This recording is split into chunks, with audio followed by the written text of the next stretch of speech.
Welcome back to the Outreach Project. This is Josh. This is Zach. And today we are joined with... Jim Sittler, the very fortunate teacher of these two fine young men. That's right. Back in the day, I don't know, 4, 5, When we were in high 6. Even junior high, I remember, Zach wouldn't talk and Josh wouldn't shut up. That's right. Yeah. I think that's pretty accurate now. Yeah. So all three of us, it just shows you what God can do with losers, right? That's who he uses. Who'd you have? Like, where'd you see us in junior high? Just in the, you were down there. Okay. Well, I knew the Hex, so I kind of knew Zach. Yeah. But you weren't always at this church. Yeah. Growing up, I was. The first time I really encountered you was as a freshman. Yeah, It's probably. Sunday a.m. And Yeah. then, of course, we did mission trips and, We did. cool stuff like that. But, yeah. It was awesome. So happy and proud to see what you guys are doing, man. Thank you. Thank you. You just keep going and let the Lord keep guiding. And We when love you it. hit your moments of doubt, which you will, keep going anyway. Yeah, we love it, man. We love it. So, you want to start off with just kind of who you are currently, what you do? Well, yeah, and I know a lot of people that might be listening would know me just because I was a teacher. Yeah. But taught in this community for 32 years. Super, super blessed to be in that career. I can't thank God enough for it, although I never would have chosen it. So I taught biology and zoology and stuff like that for 32 years, and I retired, went to the DNR fisheries division for 6 or 7. Now I'm back teaching with the famous David Richmond. Yep, he was We are working at the ECA Academy at Columbia City High School, which is a school for kids that have been expelled. It's a way to give second chances, and that's my total reason for doing it is I want to share the gospel with the least of these. Yeah. Jesus was real concerned with the least of these, and he was concerned with Richie Rich too. It's not like he hated rich people, but he was really concerned about the least of these, and part of it might be it's in Isaiah, but also then Jesus repeated it when John asked him a question from prison. He said, John was in prison. He goes, are you really the one? Here's the guy that's supposedly the greatest man on earth, and he had doubts at one point. Yeah. And Jesus said, I go back and tell John this, the dead are raised, the lame are walking, the blind are seeing, and the good news is preached to the poor. Now, why did he say the poor? I thought the good news was for everybody. What did you think? What do you mean? Well, who's the good news for? Everyone. Well, why did Jesus single out the poor then? Because other people excluded them? Yeah, I don't have an answer. I'm asking you this. I'd assume so. Yeah. Probably treated them poorly. Yeah. And one of my beliefs on it is that they're more willing to accept it.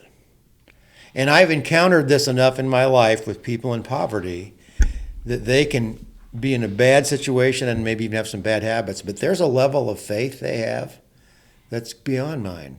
Mm-hmm. It's really profound. We had this, you guys know where I live, right? Yeah. And as down the road there, I don't know, hopefully nobody knows this in any of these things, but there was a guy that was living in a barn. Okay, he had some mental health problems and everything. And so he went to one of my neighbors and said, I saw the devil this morning. Now, what would you say if somebody told you that?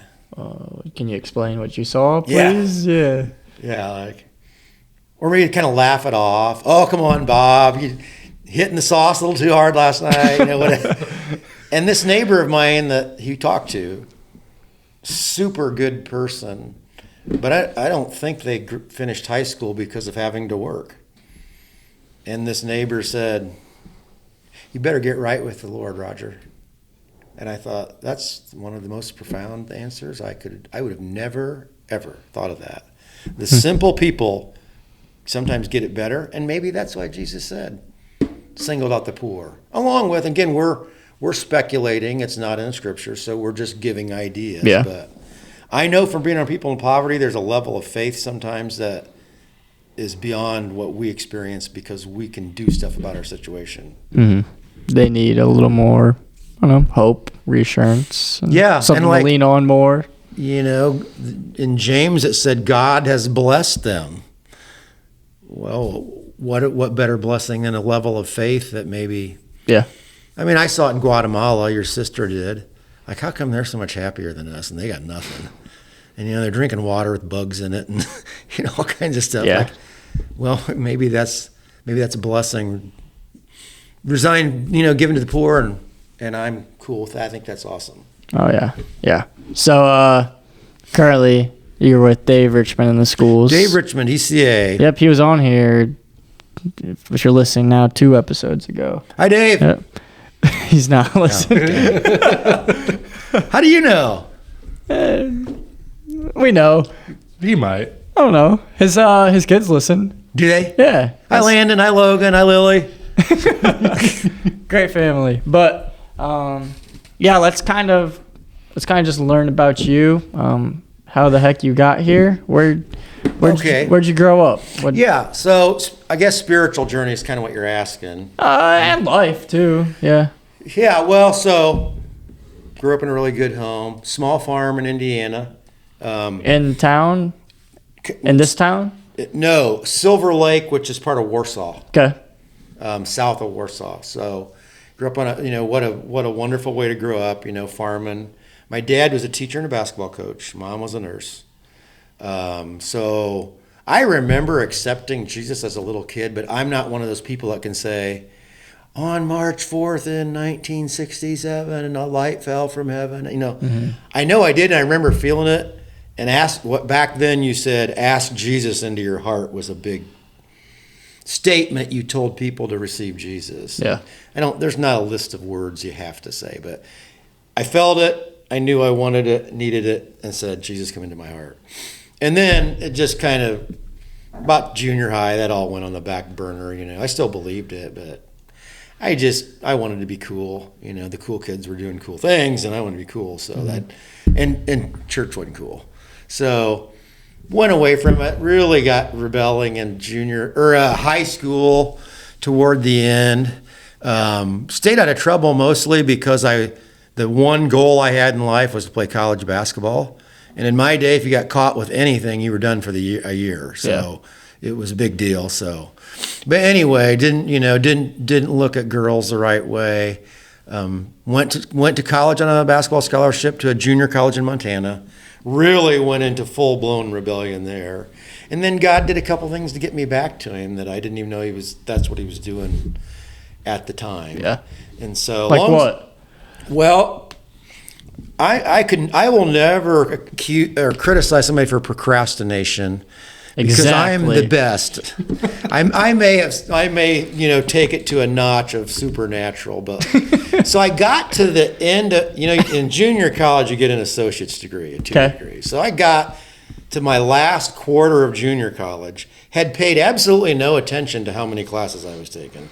And so I went to my advisor, like, it's either 21 or 24 credits short to graduate. And my dad goes, you're getting an associate's degree. And when my dad said do something, you did it. And so now what? So he started sticking me in all these dumb classes. Well, he stuck me in a class observing a junior high science teacher. And the guy was super cool. He was a sports guy. He was an outdoor guy. He was really fun with the kids and good with them. That isn't that bad a gig. And from going from hating teaching, I flipped to, I might try that. And then wound up at Taylor University, got my degree in education. Did you end up there because of basketball? Yes. Okay. Yep. Went back there for basketball. And then, so I'm one of those people that crammed 5 years of college or 4 years of college into 5. So I had to go an extra year again because of not doing things I should have. But wound up then took the first job offer I got out of college, and it was Columbia City. And I made some spiritual strides in college, but I had plenty of carnality left, deeds of the flesh, whatever you want to call it. I wasn't trying super hard to live straight as I should, although I was better than I was, thank the Lord. But one night, you guys have heard this story a million times, but I was sitting around in my apartment on Line Street. And wait. What apartment? Okay, it's not now, but you know where your girlfriend's parents live. I do. If you go to Line Street, the house on the left had an insurance company below it, and it used to be apartments above it. and I lived in the apartment above it. I think we live in that. Right there. Huh? I think we It live used to be a funeral home? We live across the street. On the brick building. No, this isn't brick. It's No. right across from the brick It's building. right across from our You know where apartment. that wall is? Yeah. Yeah. Yeah. It's right by the wall. Yeah. Okay. Yeah. So we live right across. We live right Okay, across so you know from right there. where. Well, that's where I first lived, and I don't know why I did it, but for some reason, and I as much as I can, best I can remember, this is word for word. I said, God, you're going to have to tell me what you want me to do because you know I'll never figure it out. And I know I meant it, and I don't even know why I said it.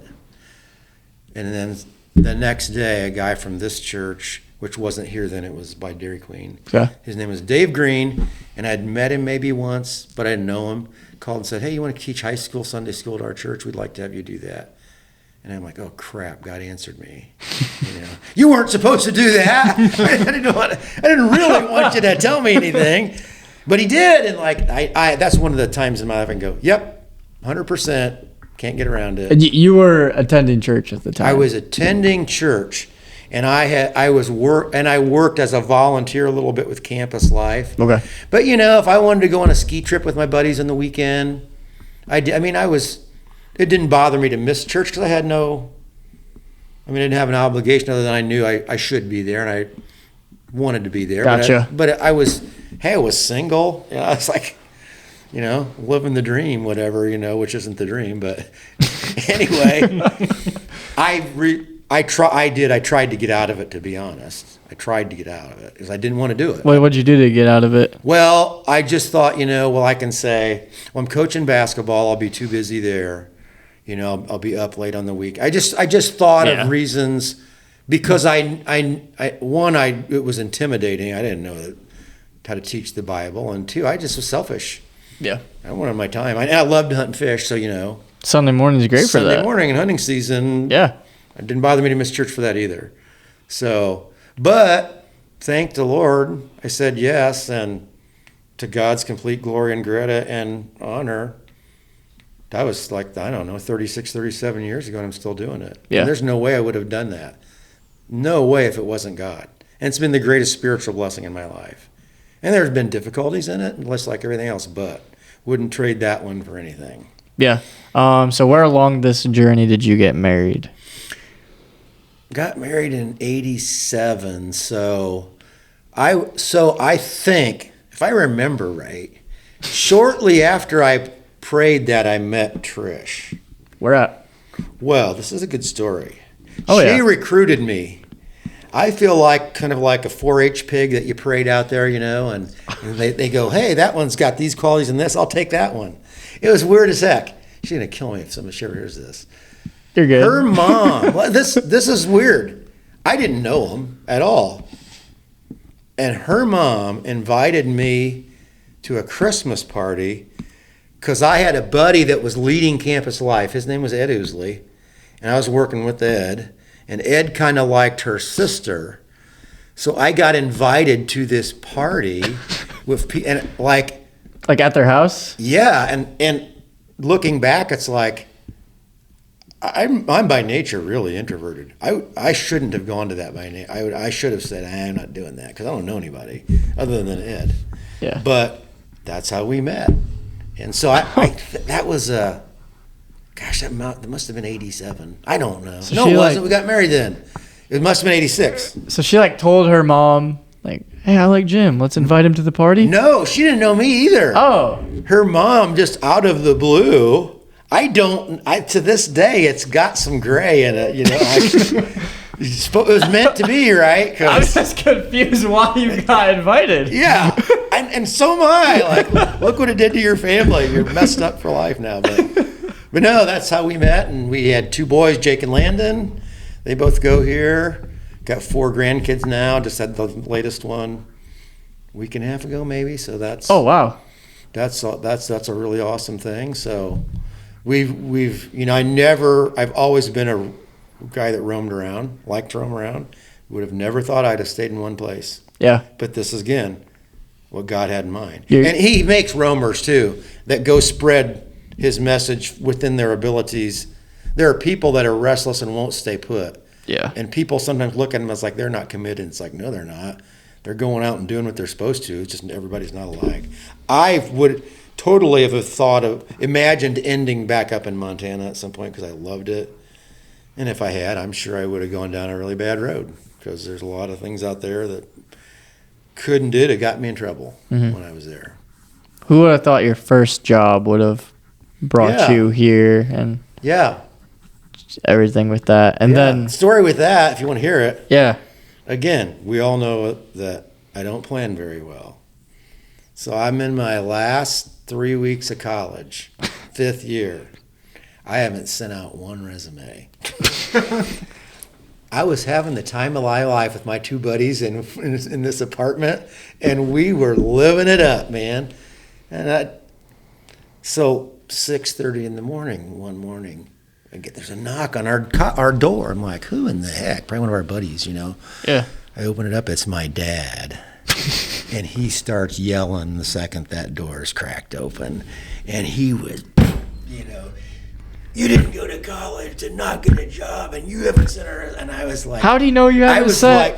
Huh? How do you know you haven't sent a resume? I probably told him. Why'd you do that? I don't know. It was stupid. Probably bragged about it a little bit. Like my dad was really super organized and on top of things, and so he would have, you know. And so anyway, I you know, out of fear for my life, wrote a resume that day. And there was a list you could get on, obviously not online, but a paper list. It showed openings, Columbia City, biology, and JV boys basketball. Oh, I know where that's at. I went to Warsaw, Manchester. I'll send it there. Yeah. Sent it there, and then the next week I had a job. So I threw it in my dad's face for the rest of life. I was like, yes, I had it all under control. Yeah. One week I had a job. Stayed there 36 years, 37 years. Well, what was the problem? But Exactly. I have a question you probably get fairly often. Sometimes, a lot of times, science and our faith don't align. Where do you, and especially with biology, and especially a class I loved that I taught was genetics. Yeah. Which in essence is DNA and how it works in the human body in terms of, well, how it functions, what it does, and how it's passed on. Yeah. So, like, did you teach evolution or like how? Well, when I started teaching, you could teach what you wanted. Okay. So of course, nobody that was a Christian taught evolution. And let me qualify a little here. The deer being bigger in Indiana than the deer than in Florida is evolution, but it's microevolution. It means a small body loses heat quicker. That works way better in Florida, but that doesn't work very good in northern Indiana. A big body retains heat better. It's called like Bergman's rule or something. Okay. Anyway, why wouldn't a loving God build into his creatures the ability to adapt to different environments? So and really nobody argues that. What gets argued, what the contention between science and the Bible would be macroevolution, which in its essence says life is an accident, and the Bible says it's not. Yeah. And that's really your 2 choices you can come down to. You can argue it any way you want. But life on Earth is either an accident or isn't an accident. Yeah. 2 choices. So when those topics come up and stuff, you got opportunities, I assume, to share. Because to me, I know how DNA works pretty well, you know, just because I taught it. Yeah. I mean, the chance of that thing randomly occurring is so astronomical. One, to have it occur is impossible.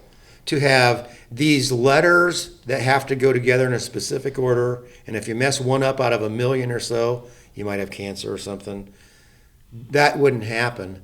But even beyond that, like if you sat outside, sunny day, you know, you and Addie are out, you know, picking daisies like you guys do, and What? Josh is a sensitive guy, folks. Is it out of the? I mean, if you sat there long enough, let's say years, could a cloud drift by in the shape of a C? Yeah. Could, right? Yeah. If you continued to sit there for years and years and years or whatever, maybe an A would go by. Okay. Yeah. And then maybe a T. And then maybe if you got really unbelievably lucky, a cloud that spelled the letter CAT would go by. Could that be possible?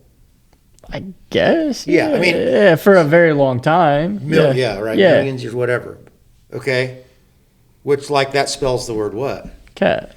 But the only reason you know it's a cat is because the language for cat existed beforehand. So even if DNA evolved by itself, one thing we know that never evolves is language. And DNA is a language. A language can't evolve without a creator.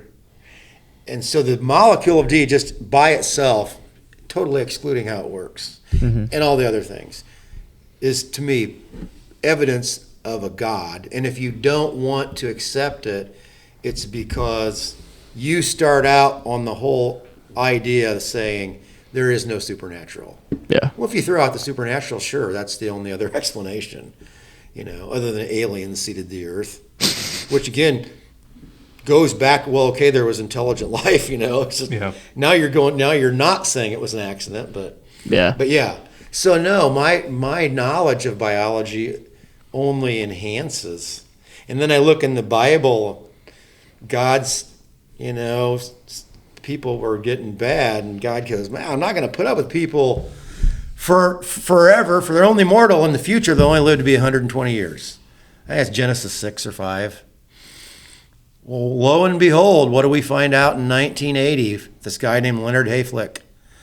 He does this experiment to see how long cells could divide and then extrapolates it to see, well, if you stayed totally healthy and got every cell division, how old would you be before you just didn't have enough to work? Well, lo and behold, it's 120.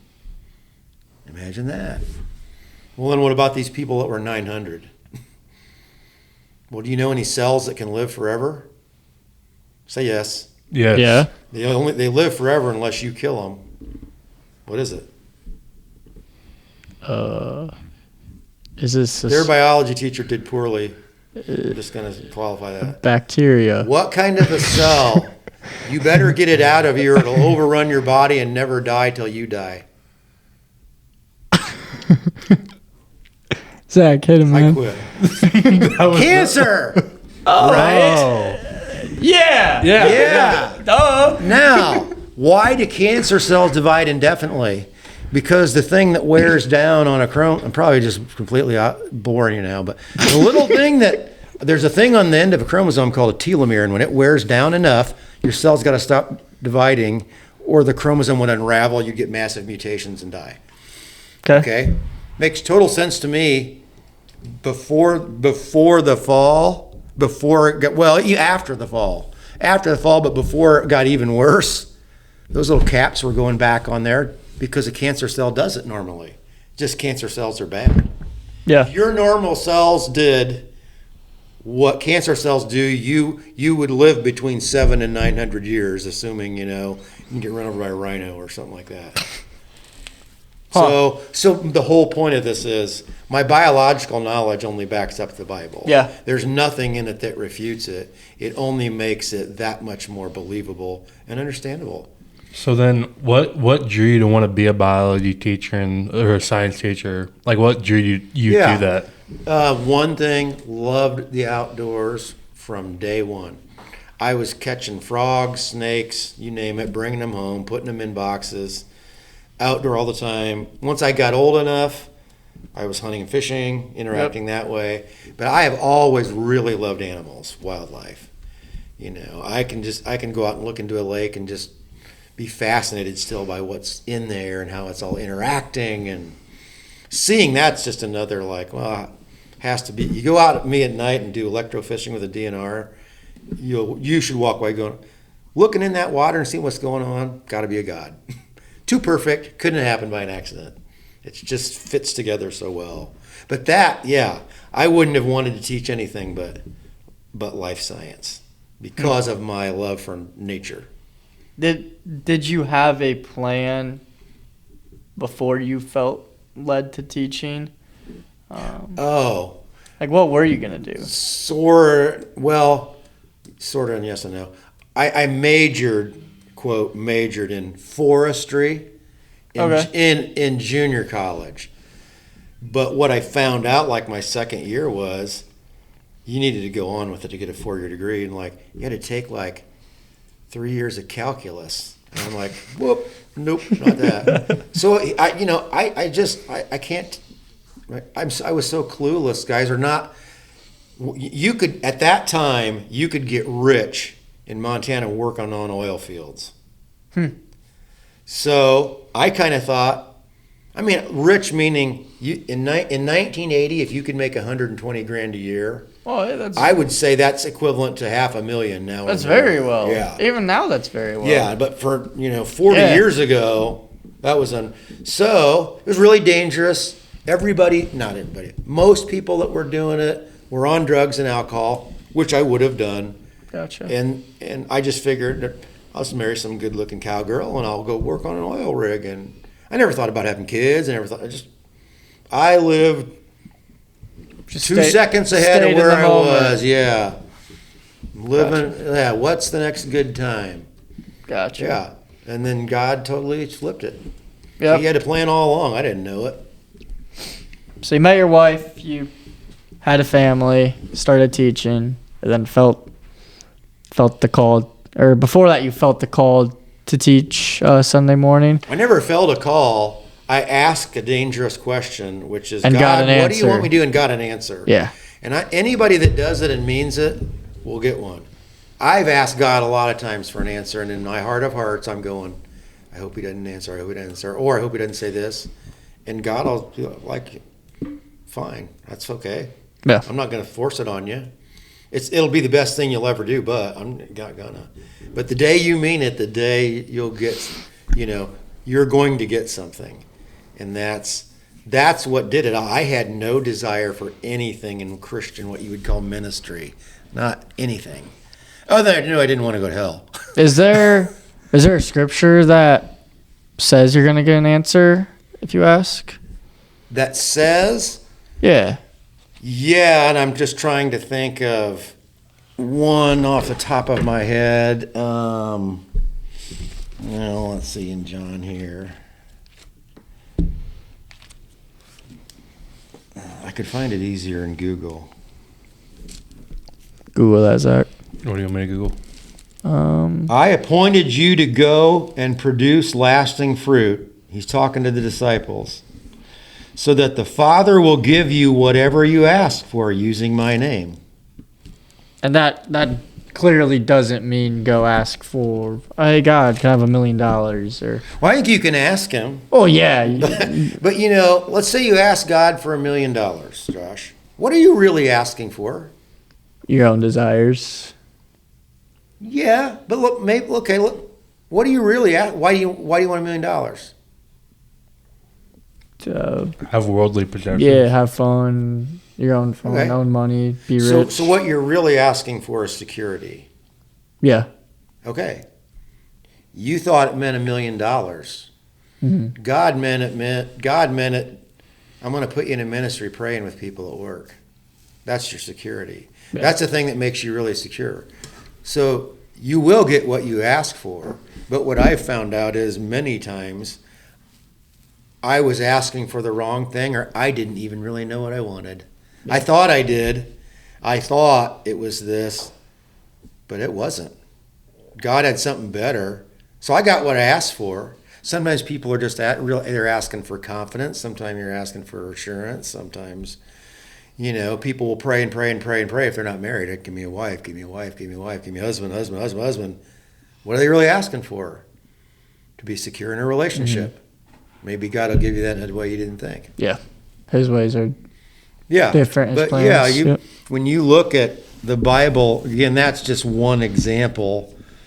But you look at all of the people that ask God things, even some that sound like, well, that's kind of testing him. A guy named Gideon said, hey, I know you said you're going to do what you're going to do, but can you just do this? I got this sheepskin. I'm going to throw it on the ground. Yeah. In the morning, let the ground just be totally covered with dew, soaking wet, and that fleece be dry. And God said, don't test me like that. That's stupid. I'm getting somebody else. No. He did it. So what's Gideon do the next night? hey, God, don't be mad at me, but can you reverse it?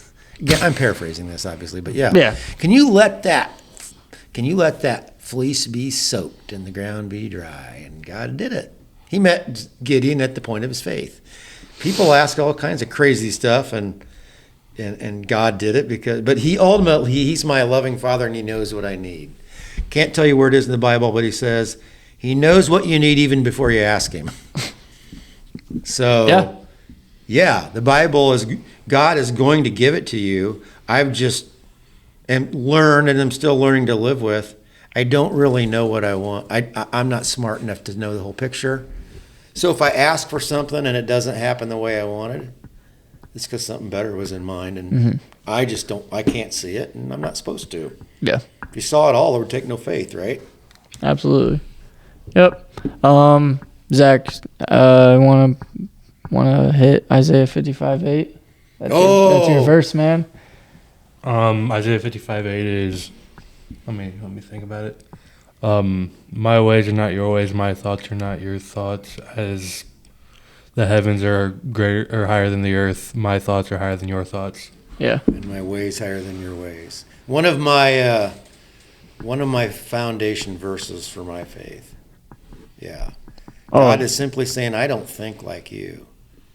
You know, I look at some stuff and go, that ain't fair, and that makes me mad. And God, why'd you do that? And honestly, the most comforting verse to me is, yeah, I don't think like you think. I know Jeremiah better. 9:24 says, when God said, if you want to brag about something, brag about this. That you know me, and that I am just and righteous, and my love is unfailing, and I delight in these things. So he's totally fair, he's totally good, he's totally loving, and he loves doing it. Okay, if that's the way he really is, then Isaiah 55:8 is good enough. Because it wasn't fair on my lifetime terms, but it was on his. And if he is who he says he is, that's good enough. That's huge. Which it's hard to take that sometimes.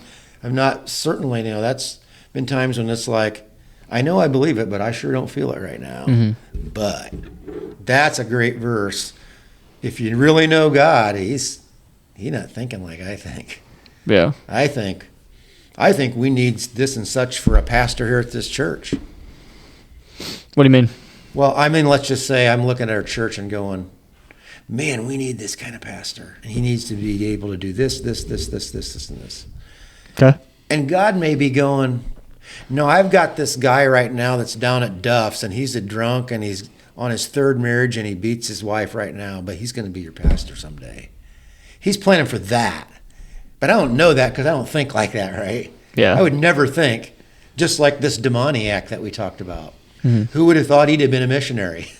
Yeah. Going out and telling people about God. That wasn't on the podcast. Can you share that demoniac real quick? Just paraphrase. We were just talking about, that God can use anybody and he's always surprises you. And the Bible's full of this, Samuel, when it was time to anoint David as king of Israel, went to this guy named Jesse, said, bring out your boys. Jesse brought out this first dude named Eliab, and he's a stud. I mean, he's 6'5".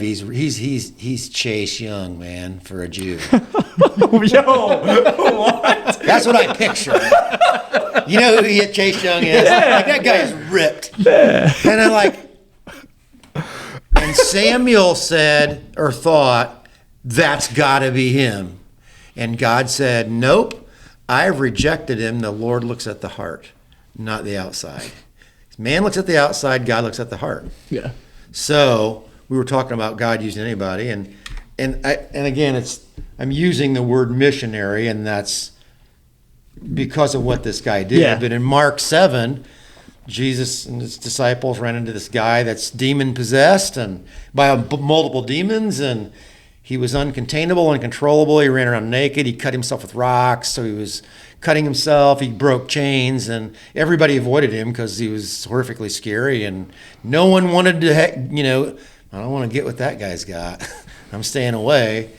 Jesus winds up casting the demons out. The demons asked to go into a herd of pigs. The pigs took a dive off a cliff. This guy then at the end, who is now sane, because Jesus cast his demons out. Begged to go with Jesus, which I would be doing the same thing. Like, Yeah. I want to be near this guy just in case something happens again. And Jesus goes, no, go back to your town and tell all the people about all the wonderful things God's done for you. And it says, so the man started off for the 10 towns and began proclaiming the great things. I'm calling that the first missionary, just for a paraphrase. Yeah. But like, the first missionary kind of was a demon-possessed guy that we would run the other way if we saw that guy, because we'd be scared, right? Somebody breaking chains and naked and bleeding all over and screaming gibberish. And Jesus made him a missionary. Mm-hmm. Well, what can he do with anybody then? Yeah. You just don't know. Yeah. Which is crazy. What you guys at? Little rewind. What are some of your hobbies? A little lighter question. Lighter. Okay, I am about 25. Well, you guys know, but I don't know, 25 or so years ago, I started taking down old bank barns that have hand-hewed logs in it because I wanted to build a log cabin house. Maybe that's probably the only other plan in life I had. I was like, I'm going to build a log cabin house. Okay. So took in a bunch of barns, built a cabin. So log cabin building / woodworking with old wood is a hobby of mine. I love to saltwater fish, which is stupid for a guy in Indiana.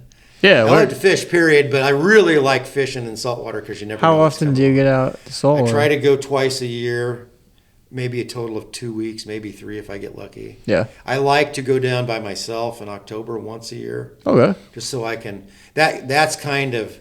I need recharging, and sometimes I don't get it, and then I get burned out, and then I don't do well in spiritually or in anything. And being a husband, a dad, whatever. It's just I didn't take care of myself, but that can kind of recharge me because whenever I'm with somebody, I feel an obligation to help them have a good time or entertain them, and I can't completely relax. Yeah. But if I go by myself, I can. So I really like that. Grandkids now are huge. That's probably number one. If it comes down to doing something I enjoy hobby-wise or spending time with my grandkids, they win every time. Gotcha. How many you said 4? Got 4. Grandkids? Yep. How many boys? How many girls? 1 boy and 3 girls. 3 girls. What's the age range? Obviously, 4 to like a week old. Almost 2, just turned 1, and right around 2 weeks. So yeah. It's pretty quick. At the spread. My wife Trish watches them, does a great job. She's a super good grandma. Really, we're so blessed to be able to do that. And you think how scary it is to turn your kid over to somebody you don't know. You don't know going to teach them. Yeah. That's just, and fortunately, my wife could retire and do that. How often do you guys watch them or hang out? 3 days a week. Okay. So, and then we, again, a very big blessing. Both of my boys live in town and they're a mile apart. Are they up by you or? No. And you golf. Yeah. Okay. Crooked Lake Golf Course has a hole that backs up to like this, almost like a pond. And there's a house with a barn. That's my youngest son's house. Okay. It's right on 205. Yep. And then, you really don't have to expose where your kids live. oh, yeah. That's all right. No, not by Crooked Lake. Actually, they're not my kids. They're my enemies. and the other lives a mile away. Okay. So, cool. yeah. Forgot this was 2023. Yeah. Oh, well, we just exposed where we live. We're a well-armed family. Yeah, we did too. All good. And then you're part-time teaching right now? Well, it's a paraprofessional, which is technically 5 hours. So, okay. So I can work. Basically, I work 8:15 to 1:15. But if a kid needs help, me and Dave both love kids and want to help kids that have had trouble. Yeah. And so I didn't do the job for money. It doesn't pay worth squat. I took it and I told the principal when I took it, I'm taking this so I can tell the good news to the least of these. Because I had been saying to God, I want to know that I'm ministering to the least of these. I know he's done it through me by teaching high school kids that are going to go out and do it. But I had this desire. I want to know I'm doing it myself. Yeah. And then this came up. I was like, well, okay. I get to tell, and we did. We've had chances to. Hey, man, when I'm going through what you're going through, here's how I get through it. Got to share Jesus with a girl last year that wound up going to a campus life stuff and decided she wanted to follow Jesus. And That's awesome. I don't know where she's at on that journey now, but you know what? It got to start. Yeah. And that's what I wanted it for. I want to share the love of Jesus by telling the good news. I want to help people with their houses and their project. That's something I love to do is fix-it ministry, helping people. Yep. But ultimately, you're going to die someday, soon, in terms of relative age of the earth and all that. And if I just helped you, stay out of the rain a little bit better, but you didn't hear the good news, I don't know if I really helped you. Mm-hmm. I don't know how much I helped you. So I'm always I'm thinking about getting that in. And I'm sure you're better at it than me. I think I work at it because I don't think it's my gift. Evangelism isn't my gift. There are people that are gifted, that they meet somebody and 2 seconds into it, they're sharing the gospel and it sounds normal. Yeah. And I'm like teaching is my calling, gift, but anybody can evangelize because Jesus is going to do it. Mm-hmm. God's going to do it through you. You're just kind of the speaker, emitting whatever the Holy Spirit says. Yeah. Yeah, for sure. And then Sunday mornings, you retired, man, from that. Why the heck are you back? Well, I had kind of transitioned to some adult stuff. Yeah. A little bit. And at that time, I thought, I kind of thought it was that God was saying it's time to transition because the thing had come up. The youth program was in a mess. I will, my failing, my sin. I got mad because it was taking so long to hire a youth pastor. Fair. And I'm like, what the crap? Let's get it done. And there's way more to it than I would have thought, But I shoot from the hip, so that's my issue, and a lot of times that backfires. So I was like, okay, fine, I'm going to just sit out for the summer and see what happens. You get this thing fixed. Well, I did, or a couple months, and then we hired a youth pastor, and there weren't people to do it.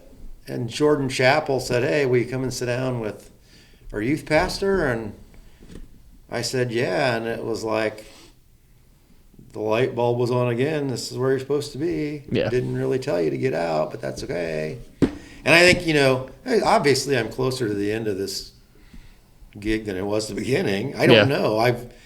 God will tell me to get out, or like maybe he could make this church fire me.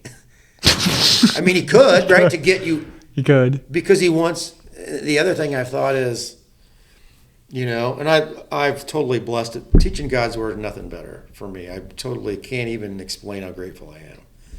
But I'm getting, that like 40-year mark is right out there, close. And I've thought before, well, Moses took 40 years to really get ready for what he's supposed to do. When he took the children of Israel out of Egypt, he wasn't ready. He was. God conditioned him for 40 years in the desert before he got called to the next big thing. But he probably thought it was over, right? 40 years is a while. 40 years. Yeah. You would think, okay, what are you supposed to be doing when you retire in America? A lot of people just sit Go to back, Florida relax, and go to whatever. retirement Get it community. right. And Get that enjoy, RV. Yeah, enjoy yourself. You've earned it, right? Yeah. Boy, find that concept in the Bible. I know. Yeah, like where's even vacation's good? Not saying it isn't. So you need it. We are human. We need refresh. But I don't see anything like retire and have a good time being in the biblical concept at all. And that's it. I didn't think that when I was young. I thought you were supposed to get a little house, get a little better one, save up, retire, have as much fun as you can. Yeah. And now I know that's absolutely not what a fulfilling life could ever be. And that does, where I've settled on that is that doesn't mean you have to stay at a 40-hour-a-week full-time job your whole life. Correct. But actively pursuing what you feel called to, what the Lord wants for you. If that is a 40-hour-a-week job, I mean, heck, you got to do it. But yeah, and it is. That's people have been called for different things, but you can be used by God in anything. You know, like for you work 25 hours a week at the school, give or take. Yeah, correct. 5. Yeah, and then you help out all the time with people and stuff. I'm sure you're not gonna announce that or whatnot, but you're a great helper, and we see that. A lot of people see that. But yeah, that's work. That's not sitting down, relaxing, enjoying yourself. Yeah, and it's whatnot. so much more fulfilling than going fishing in Alabama in the ocean. I mean, I enjoy that, but in terms of fulfilling, no comparison. Yeah. You know, but we've just been so conditioned. I was going to point. This is a really good verse too in the Bible, talking about God and your career with Him. As the older you get, basically everything goes to crap, right? I mean, physically. Yeah. Mentally at some point, and we're just fair. So unfortunately, we don't get better, but there is one thing you can, and that is staying hooked up to Jesus. And here's Psalm 92:14. Even in old age, they will still produce fruit. They will remain vital and green. I know of no other promises of old age that carry that positivity. Because we get sick, our bodies wear out, things get tougher. The world's gotten tougher. I mean, even in your time, you've seen that. Yeah. But what does this say? Even in old age, they will still produce fruit. They will remain vital and green. And another verse I've heard forever, but it just really hit me lately, and I thought it's cool. Like Rob Bergman brought it up the other day in a meeting with this one. Really thinking about getting this first tattooed on with my grandkids' names. So to all the legalists out there, sorry.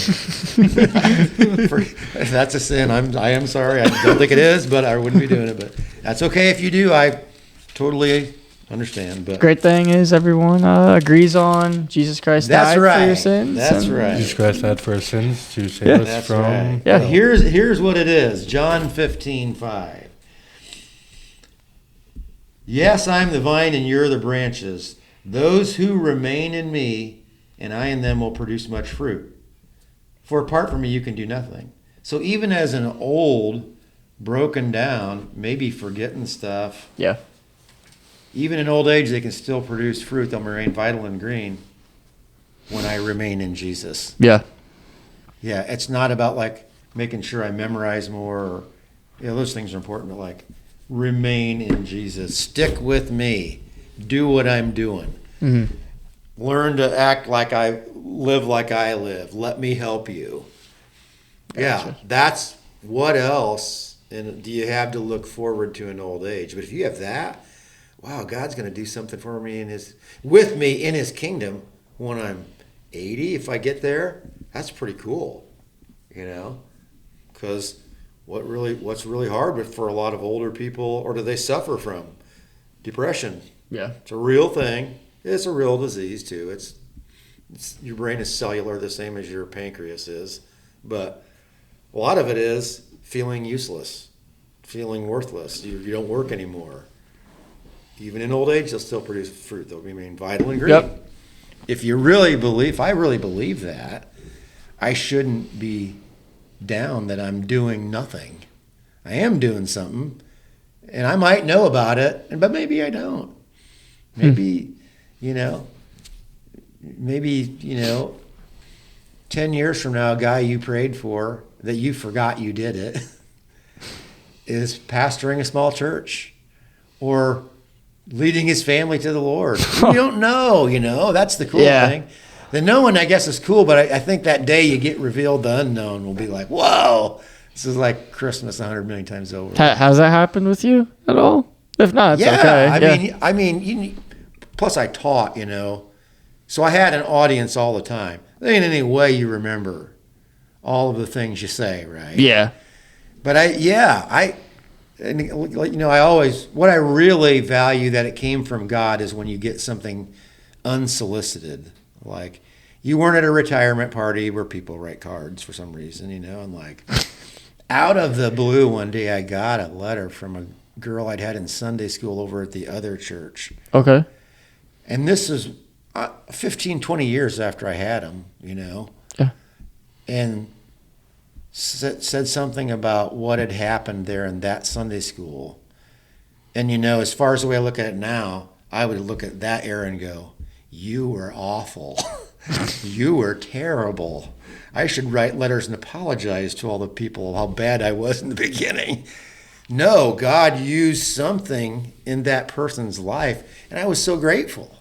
Yeah. Because oh my gosh, I hadn't thought of that person since they left Sunday school and never would have. I didn't have a super close relationship with them.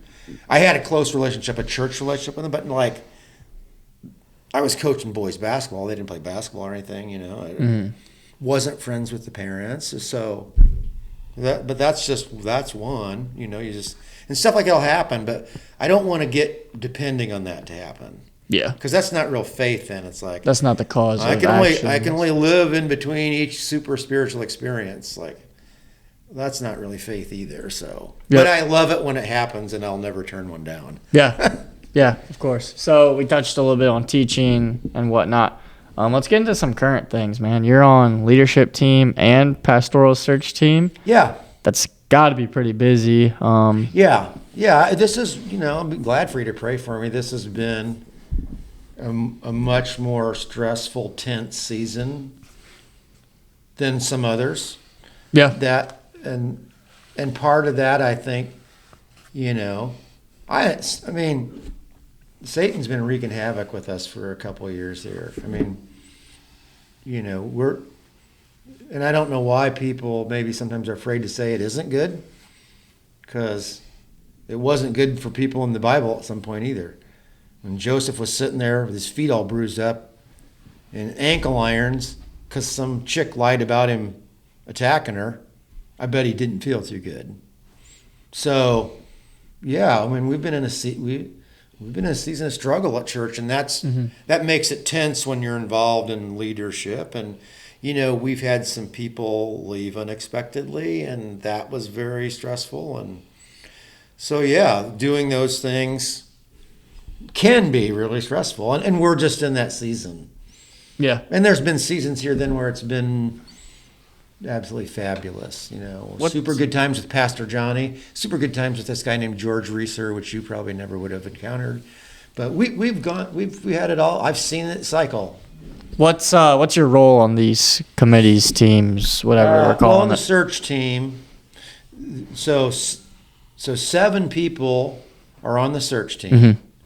In a nutshell, we hired a consulting firm to find us candidates. So they bring candidates. No, I'm just going to say we've got 5 candidates. We got them down to 1.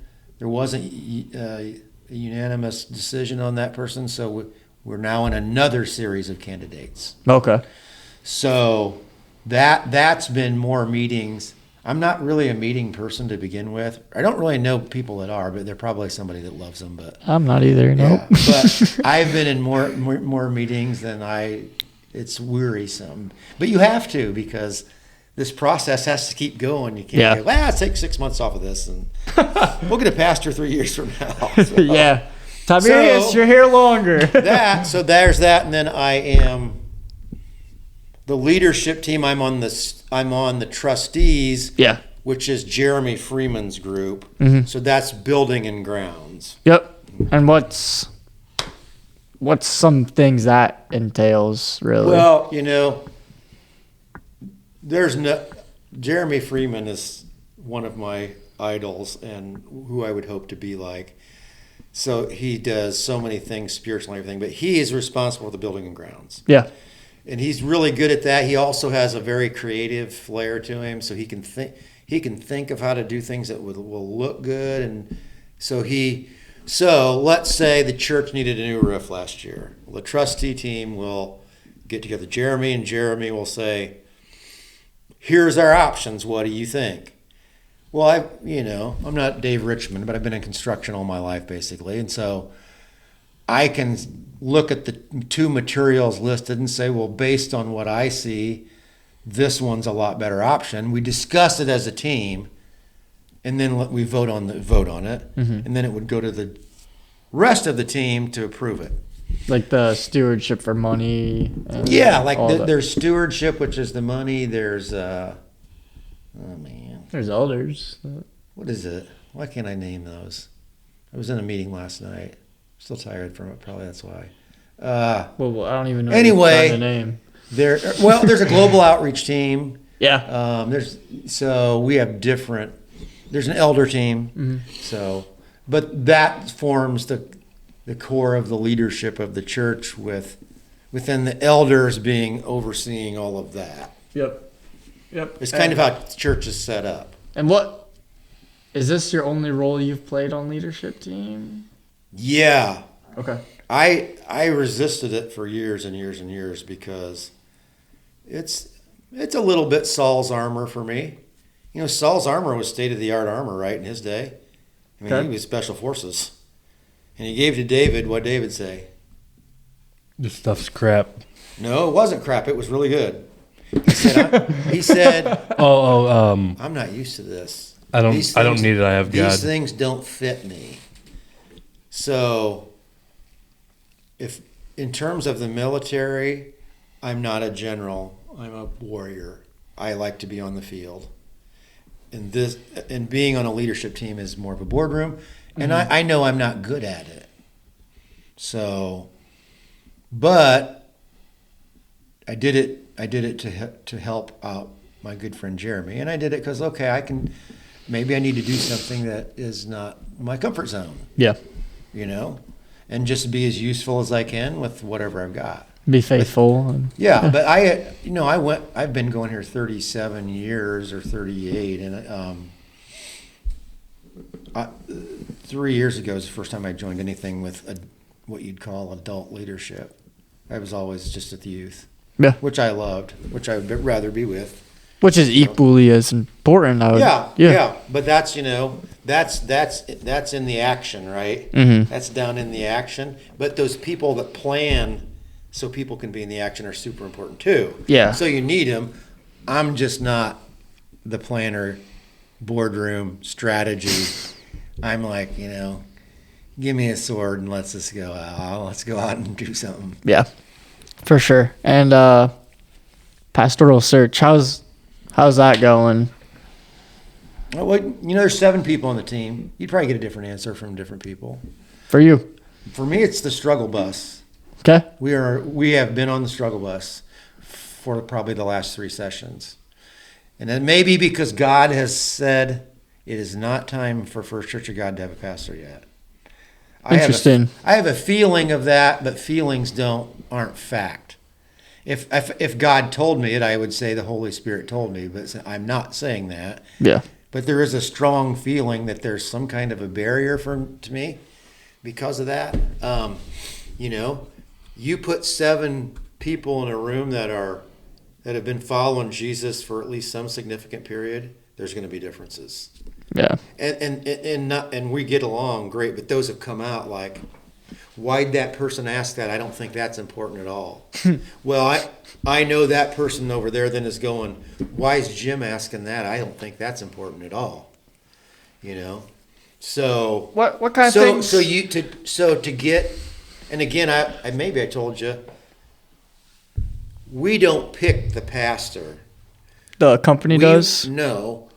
We are going to recommend a person to the elders. Okay. Who will take it to leadership, and leadership will vote, and then the congregation could vote, is the way I understand it. All right. So tell people that the search team isn't picking. We will recommend a guy, and an elder could say, I'm just not comfortable with that guy, and they're done. Yeah. Same as like right now, if 6 of us said, that's the guy, we want him, and one person said, I can't vote yes, he's out. Jeez. Got to be 7-0. So That's how you know God's going to have to work in it, because, again, to get 7 people who do love the Lord and like each other, but to agree on everything spiritually about another person, yeah. good luck with that. So I have a few questions with that. We'll start off with this one. A few of you guys on that committee are also on leadership team. Yes. So how the heck does that work if, I don't know, you're picking the guy for the team you're on to Great decide? question. I can't answer with the philosophy of it within our church Yeah. doctrine or our church methodology, but there has to be an elder, and there has to be a couple people off of a team. So there has to be a trustee. That's me. There has to be a stewardship. That's Kevin Ames. There has to be an elder. That's Jeff Green. I thought it was Sycophus. Why did I say Jeff Green? Jeff Sycophus, yeah. Jeff Sycophus. And then there are 4 non-leadership people. Yeah. That are people from the congregation. Gotcha. And I don't know why the number why it's 7. I don't know. I don't know why those are our criteria, but they are our criteria. Yeah. And there may be something written to the church constitution that says when you pick a pastor, this is how it has to be. Or we may have just said this is how we want it, or the leaders may have said this is how we want it. Yeah. So, I don't know. I don't know. An elder would know that for sure. It's a good question for them. But yeah, they wanted some people that were on leadership team, so the leadership team was represented, but they didn't want everybody because then yeah, there's obviously conflicts, more easily be yeah, a bias, you know. So that's I think a well designed model. Would leadership team have to vote unanimous? I better say I don't know. Okay, fair. Because I don't. I don't think so. But we don't know. But I'll say I should know, but for some reason I'm blanking on it. I felt like it was. I'm not even going to say a percent because I'm not sure. No, that's fine. But no, But you mean you know how it is if you trust me, and I brought you this person for your business and said, here's what he's like, here's what I found out about him, here's why I think you should hire him. 99% of the time you do it, right? Yeah. Okay, that's kind of the way. Yeah, it would probably go. Right. Yeah. I would do, if I wasn't on the search team, you know, but Matt Wineland told me, hey, Jim, this guy's really good. Well, I trust Matt Wineland. Yeah. Good enough for me. I don't need to even look at his resume. That's fine. But they obviously will look at that. They will. Yeah, let's put that out there. Yeah. They're gonna care. They're gonna ask questions and everything. Right. Yes. But so it's going to be a process. Yeah. And that's okay. We got a great interim pastor. It should be a long. Yeah, and it's like thought out the worst process. thing you can do is just ram somebody through to get a pastor and then make a mistake and have to go backwards again. Yeah. Then second question, I would want to follow up with that. What kind of criteria do you ask these guys that they bring? Well, I didn't get asked the things I wanted to the last time, which is fine. Yeah. My desire for a pastor, I want to know is, where's your heart? Your heart for getting more people into the kingdom of God. Because if you're a pastor and that's not part of what you're about, then I wouldn't be interested that much. Not to say that there's not a teaching pastor, that he's really good at it. But bottom line is, if you lead this church, I want to know you're going to lead us out of here. Which, if you think about it, we've never really done, right, since you guys have been around. Yeah, for sure. Like, we're not established here or Kenya or or Fort Wayne, or I'm just naming names, but Yeah. like I believe the church is supposed to go out. I want to know where your heart's at. I want to know that you believe the Bible is absolutely true. Here's what I found out about it. That's a great question. Yeah, I found out in God putting me as a teacher of His Word that the Bible is pure love and pure truth. And if you compromise on one of the two, there's always damage. We're told the Word of God is God. So Yeah. It's Yeah, I mean, the Bible says it's truth. Jesus said it was all truth. It's the way that it was written and the prophecies coming true. There's no way it could be a false document. But yeah. within the church now, that's a big, well, the words didn't really mean that. We got them wrong. Or you need to interpret the Bible based on your current culture, not theirs. So Yeah.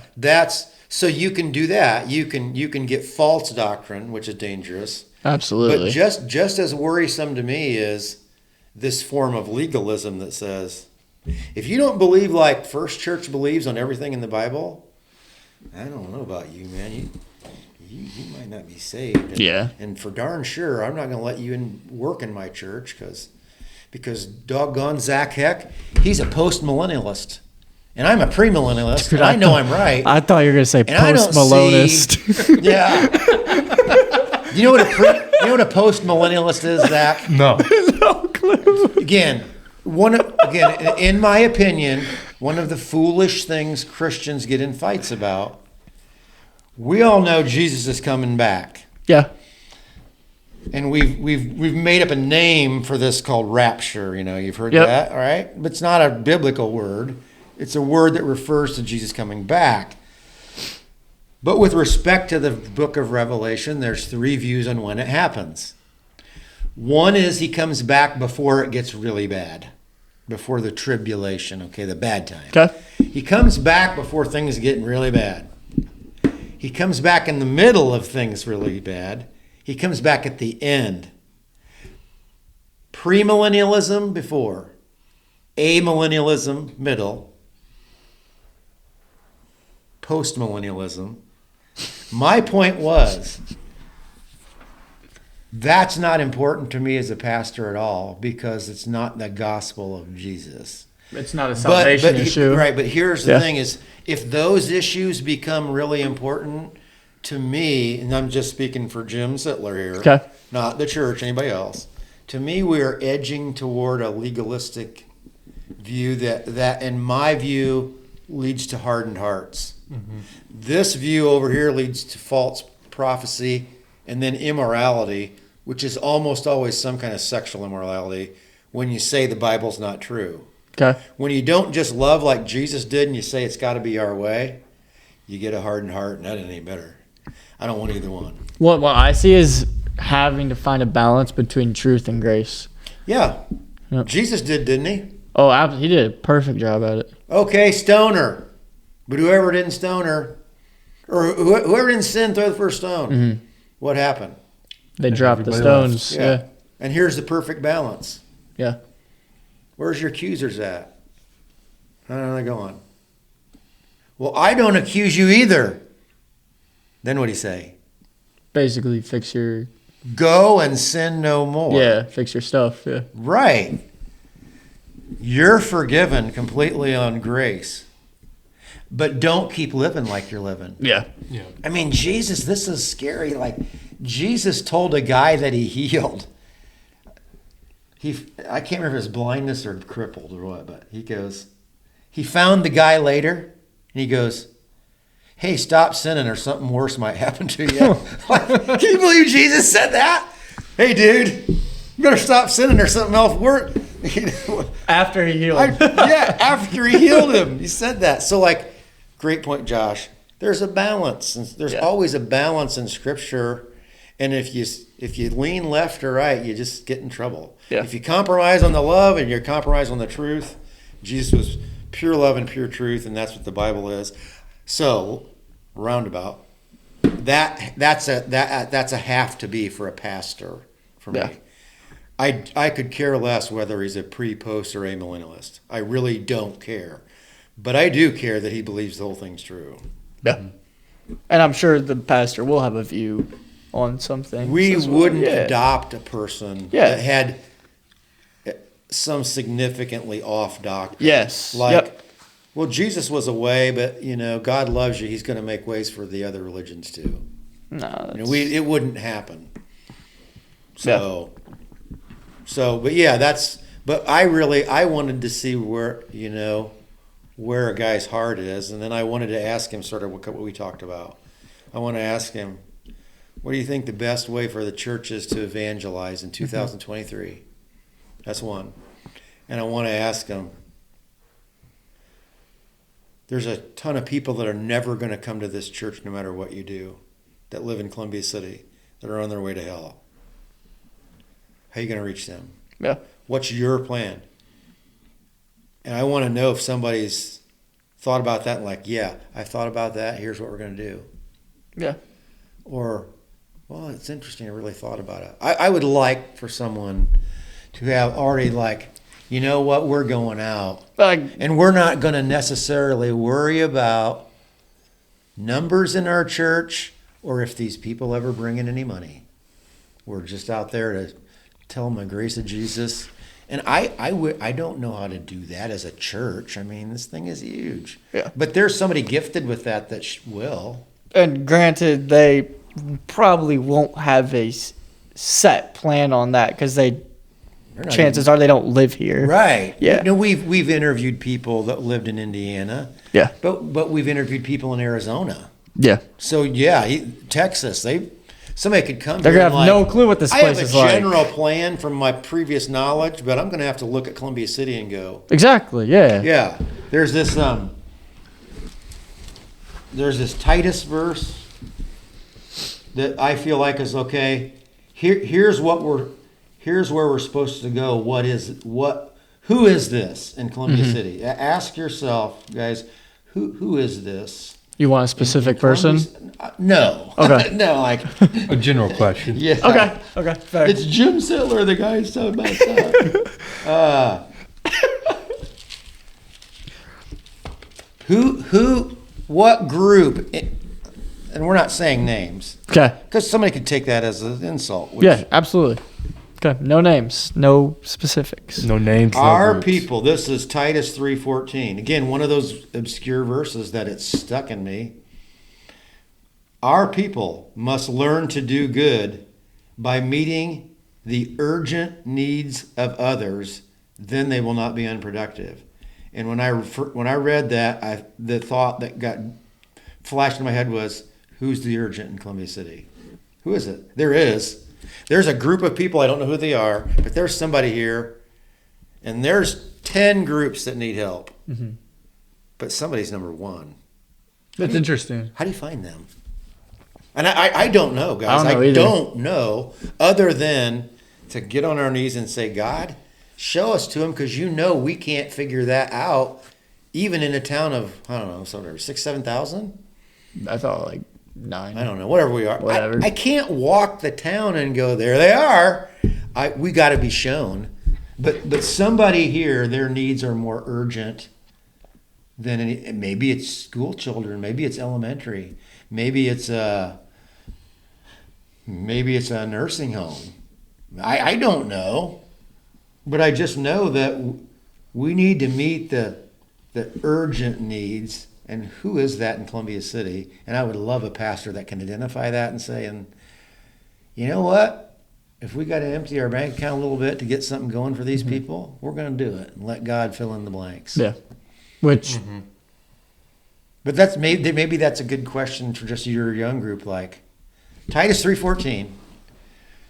Who are these people in our town? We must learn to do good by meeting the urgent needs of others. Who's got the most urgent needs? In terms of needs, who is it? Boy, I'd love to. Could that not be subjective? Urgent? Yeah. In God's eyes, no, I think there's a number one. Yeah. No, God. We want God God's. wants We want us- God's urgent. Yeah, Yep. He wants us to help. Who are you supposed to help? Well, who's ever in front of you right now? Yeah. Don't worry about that one down the road you did, and don't worry about the one in the past you might have screwed up. Just help the one in front of you. Yeah. But like, who is the most urgent needs in God's eyes? I mean, again, I would assume it might be something to do with poverty, but again, I don't know that because He's God. But boy, if you could identify them and start praying about how to get that out there, I think something would happen. Mm-hmm. And maybe somebody will. Maybe God's just showed me that this part of Columbia City, we got to get a footprint there somehow. How are we going to do it? It's Right? interesting because we don't know what the help specifically is. You Yeah. can't prepare like a fix-it ministry. What if it's not fixing things? Absolutely. Yeah.